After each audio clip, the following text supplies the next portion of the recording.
film. I'm just going to go through a few things about Zoom to make your experience easier and hopefully better.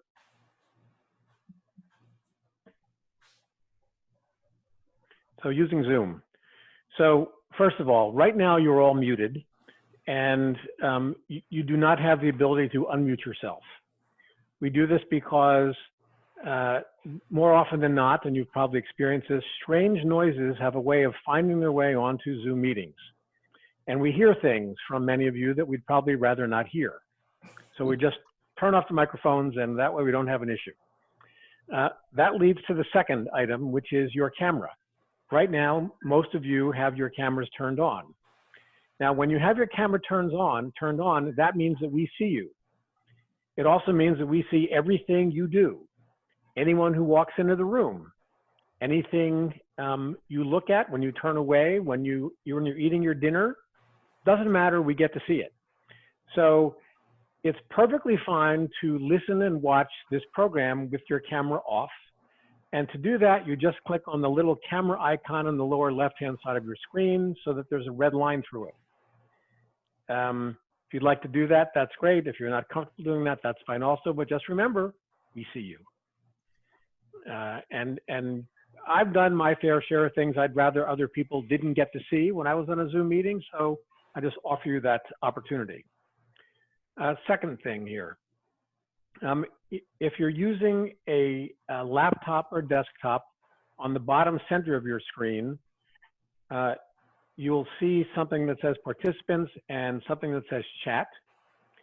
If you click on both of those, you will open a window on the right-hand side of your screen that shows you both who is on the broadcast and also opens a chat window. The chat window is the very lower portion of the right-hand side of your screen. If you're on an iPad, look at the top right-hand side of your screen and there'll be a few dots. And if you click on those dots, it'll give you the same commands. We will get to chat in a moment, but I do want to go back and show you one other thing. On the upper right-hand side of your screen, you will see either the word gallery or the word speaker. This is the most confusing part of Zoom instructions because the label you see there is the opposite of what you're seeing on your screen. Now, for these kinds of presentations, the best thing that you can do is have your screen set so you're seeing the person who's talking. That means that when Steve is asking questions or Mark is answering questions, that's the face you'll see in the center of your screen. In order to do that, you should see the word gallery view in the upper right-hand corner of your screen. If you don't see the word gallery view, or you don't see 9 little dots, and you see the word speaker view, then you should click on it, and then the word gallery view where the 9 dots will appear, and you'll be seeing the person who's speaking.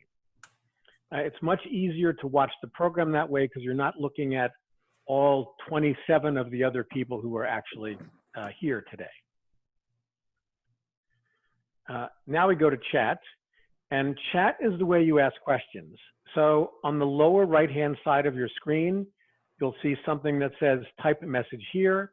At any time, if you have a question, just type in your question and it will automatically go to Susan, who will ask that question at an appropriate moment. One thing I'd like to mention is the questions we're interested in today are only questions about the film and the making of the film and the history associated with the film.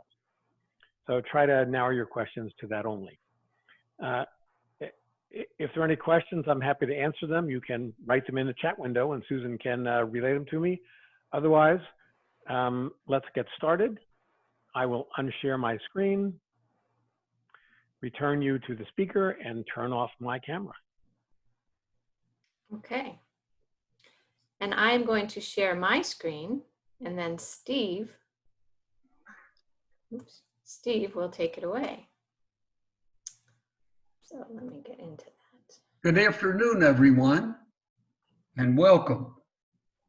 I'm very excited about today's program for a number of reasons, and we're very honored to have the director of this Academy Award-winning film participate in our program. we'll go through some notes that I made on a PowerPoint presentation.